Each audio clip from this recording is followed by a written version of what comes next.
अस्सलाम वालेकुम। सब्सक्राइब कीजिए उर्दू टीवी को अपने मोबाइल पर देखने के लिए रेड कलर के बटन को प्रेस कीजिए और घंटी भी दबा दीजिए। अल्लाह हाफिज़।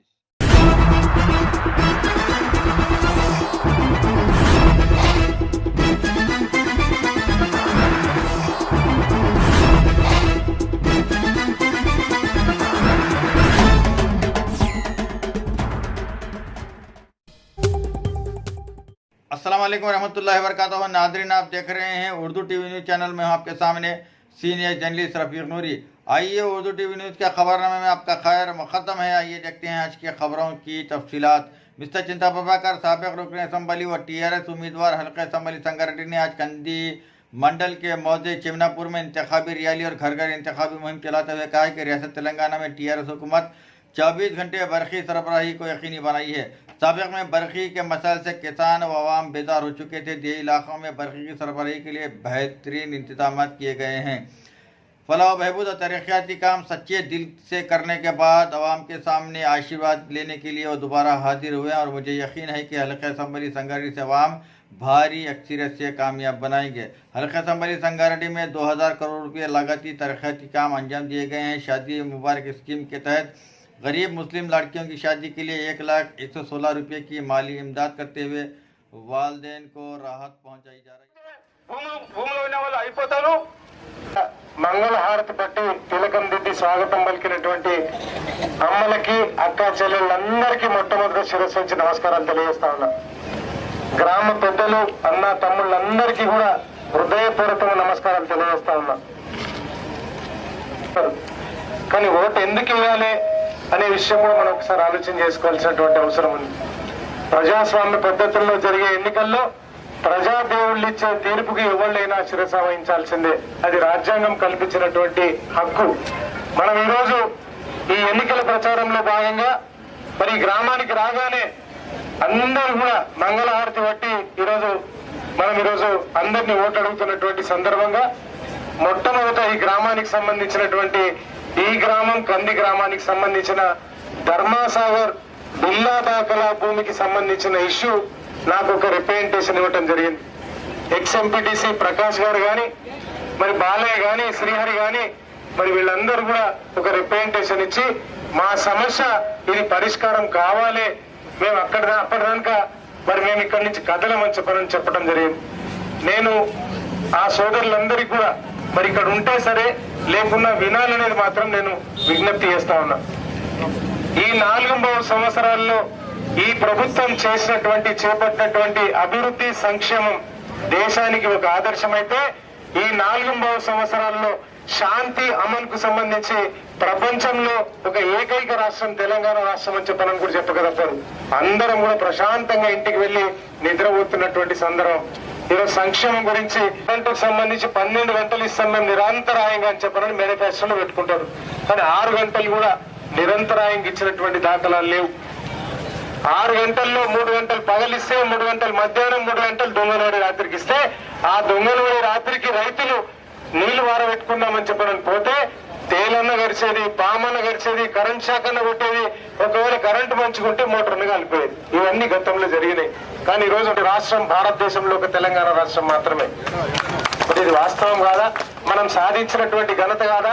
తెలంగాణ వస్తే ఏమొస్తుంది అంటే తెలంగాణ వస్తే కరెంటు వెలుగుల్లో ఉన్నాం, తెలంగాణ వస్తే కళ్యాణ లక్ష్మి షాది ముబారక్ ఇచ్చుకున్నాం, గతంలో ఇచ్చినటువంటి 200లకు 5 పెంచి ఈరోజు ఆసరా పెన్షన్ తీసుకున్నాం, ఆనాడిచ్చే 4 కిలోలు చేయనటువంటి రైతు బీమా, ఆ కుటుంబ యజమాని ఆపదలో ఎక్కడన్నా ఏదైనా సంభవించి మరణిస్తే ఆ కుటుంబం ఆగమై రోడ్డు మీదకి రాకుండా ఉండటానికి 1 గుంట ఉన్న 5 లక్షల రూపాయల బీమా ఆ నామినీ అకౌంట్ లోకి వారం రోజుల్లో వెళ్తున్నదంటే ఇది ప్రపంచంలోనే రికార్డు. ఇక్కడంతా చదువుకున్నటువంటి వాళ్ళే, ఈరోజు చదువుకున్నటువంటి విద్యావంతులే ఉన్నారు. ఐక్యరాజ్య సమితిలో మన దగ్గర ప్రవేశపెట్టినటువంటి ఈరోజు రైతు బంధు, రైతు బీమా భారతదేశం కాదు ప్రపంచంలో ఏదైనా సంక్షేమానికి సంబంధించి గొప్పగా జరిగినటువంటి కార్యక్రమాల మీద చర్చ జరిగితే భారతదేశంలో ఉన్న తెలంగాణ రాష్ట్రంలో అమలు చేస్తున్నటువంటి రైతు బీమా, రైతు బంధు ఈరోజు ఐక్యరాజ్య సమితిలో చర్చ జరిగి దాంట్లో యాడ్ చేసినటువంటి పరిస్థితి కలిగిందంటే అది మన గొప్పతనం, మనందరి గొప్పతనం. అవసరం ఉంది. ధర్మాసాగర్ ఇక్కడ ఉన్నటువంటి వాళ్ళందరికీ తెలుసు. బయట వాళ్ళకి దూరం వాళ్ళకి తెలియకపోవచ్చు. ధర్మాసాగర్ భూమి 242 ఎకరాల 6 గుంటలకు సంబంధించినటువంటి భూమి. అది దేశ్ముఖ్లకు సంబంధించిన పేరుతో వస్తున్నటువంటి భూమిని ఆనాడు సీలింగ్ లో మొత్తం వదులుకున్నటువంటి ఆ భూమి పేదవాళ్ళైనటువంటి వాళ్ళందరూ కూడా కొంతమంది కొనుక్కున్నారు, కొంతమందికి ఆల్రెడీ ఉన్నారు. ఎవరికి నష్టం జరగొద్దన్న ఉద్దేశంతో వాళ్ళకి ఇవ్వాలని చెప్పని ఆలోచన చేసినప్పుడు దాంట్లో 63 ఎకరాల భూమి 63 ఎకరాల భూమి అప్పుడున్నటువంటి ఎమ్మెల్యేకి సంబంధించినటువంటి అనుయాయుల పేర్ల మీద 63 ఎకరాలు మల్టిపుల్ రిజిస్ట్రేషన్ జరిగినాయి. ఒకళ్ళ పేరు మీద నుంచి ఇంకోళ్ళ పేరు మీద, ఇంకోళ్ళ పేరు మీద నుంచి ఇంకోళ్ళ పేరు మీదకి ఆ రిజిస్ట్రేషన్లు జరుగుతానే పోయినాయి. కానీ రిజిస్ట్రేషన్ జరిగే కంటే ముందు మొత్తం 242 ఎకరాలకి సర్వే నెంబర్ లేకపోతే ఆ 63 ఎకరాలకు మాత్రమే సర్వే నెంబర్ పుట్టించుకున్నటువంటి పరిస్థితి. ఈరోజు ఎంత నీచమైన చేస్తారనే దానికి అంతకంటే నిదర్శనం ఇంకోటి లేదు. 63 ఎకరాలకు సంబంధించి కూడా ఆ 63 ఎకరాలు ప్రభుత్వ భూమి, ఇది పేదల భూమి అని చెప్పారని దాన్ని ఖారిజ్ ఖాతా చేశారు. దాని తర్వాత అక్కడ ఉన్నటువంటి వాళ్ళు ఏ రకంగా ఉన్నా అక్కడ ఉన్నటువంటి పొజిషన్లు ఉన్నటువంటి వాళ్ళు దాన్ని అనుభవిస్తున్నటువంటి వాళ్ళకి ఎక్కడ నష్టం చేయొద్దని నేను మంత్రి గారితో ముఖ్యమంత్రి గారికి రిప్రజెంటేషన్ ఇప్పించి కలెక్టర్కి రిప్రజెంటేషన్ ఇప్పించి ఏ ఇబ్బంది పడొద్దని అన్నాం. ఇవన్నీ కూడా మరి భూ ప్రక్షాళన కార్యక్రమంలో జరిగినటువంటి మరి అన్ని విషయాల్లో వీటికి సంబంధించి కూడా తేటతెల్లమైంది. క్లియర్ గా ఉన్న వాటి అన్నిటి కూడా పార్ట్ బి కింద పెట్టి క్లియర్ చేశారు. పార్ట్ ఒకటో పార్ట్ కింద క్లియర్ చేసి సమస్యలను వాటిని పార్ట్ బి కింద పెడితే మరి ఆ సమస్యలన్నీ కూడా పరిష్కారం ఖచ్చితంగా డిసెంబర్ వరకు అయితే అని చెప్పి అనుకున్నాం. కానీ ముందస్తు కొంత ఎన్నికలకు వెళ్లే సందర్భంలో మరి ఇదంతా జరుగుతున్నప్పుడు ఎవ్వరు కూడా అభద్రతకు లోను కావద్దు. నేను దుర్గన్న వాళ్ళందరికీ కూడా చెప్పిన, కలెక్టర్ దగ్గరికి వెళ్ళాం, నడుపుకోదామని చెప్పని తీసుకెళ్లి ఒక హామీ కూడా ఇప్పించడం జరిగింది. ఎవరికి ఎక్కడ నష్టం జరగదు, నేను బాధ్యత, నేను హామీ కలెక్టర్ కూడా చెప్పడం జరిగింది. ఇక్కడ దుర్గన్న సాక్షి, మోహనన్న సాక్షి, కృష్ణ సాక్షి, మా మాణిక్యం గారు కూడా ఉన్నారు. ఇంతమంది సాక్షుల మధ్యన ఈ రోజు ఎక్కడ కూడా ఇబ్బంది కలగదని చెప్పిన తర్వాత కూడా అనవసరంగా ఏదో రాద్ధాంతం చేస్తే ఎవరికి లాభం జరుగుతుందో ఒకసారి ఆలోచన చేసుకోవాల్సినటువంటి అవసరం ఉంది. ఖచ్చితంగా మీ అందరికీ ఆత్మ సాక్షిగా ఎవరికి నష్టం జరుగుతుందనే ఉద్దేశంతో మీ అందరికీ తెలుసు 656 సర్వే నెంబర్ కూడా ఎక్కడో అన్యాక్రాంతం అయిపోయేదో జరుగుతుంది, ఇబ్బంది కలుగుతుందన్న ఉద్దేశంతో వాళ్ళకి ఎవరికి నష్టం జరగదని చెప్పనని వాళ్ళందరికీ పొజిషన్లు చూపించి వాళ్ళందరికీ పట్టా పాస్ పుస్తకాలు ఇప్పించినటువంటి మరి చరిత్ర మాకుంది.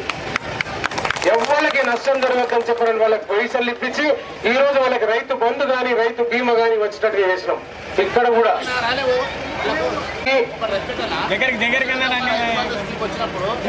పాస్ పుస్తకాలు ఇస్తే వాళ్ళకు కూడా ఈరోజు రైతు బంధు రైతు బీమా వస్తుందనే ఒక ఆలోచన తప్పైతే కాదు.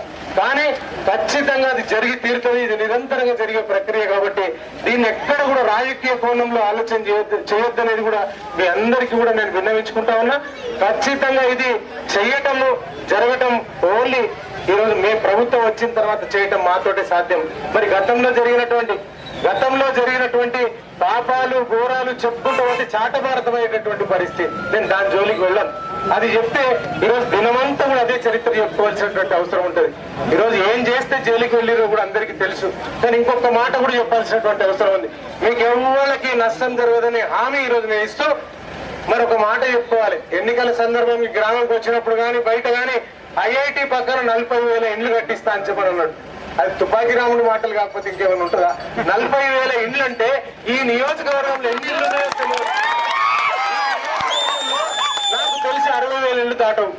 కానీ 40,000 ఇళ్ళని కట్టిస్తా అని చెప్పాలంటే దాదాపు 2,000 ఎకరాలు ఇక్కడ కావాలి. అక్కడ ఉన్న స్థలం ఎంతనో మీకే తెలుసు, మీరే సాక్షి. 40,000 ఇళ్ళకి ఎంత డబ్బులు అయితే తెలియదు, ఎంత స్థలం కావాలో తెలియదు. ఈరోజు గాలి మాటలు తుపాకీ రాముని మాటలు మాట్లాడి అందరినీ సంతోషపెట్టి ఆలోచన చేస్తే, అరచేట్ల వైకుంఠం చూపించాలని ఆలోచన చేస్తే సుక్కలు తీసుకొచ్చి చేతిలో పెడతామని చెప్పారంటే ప్రజలు నమ్మటానికి సిద్ధంగా లేరు.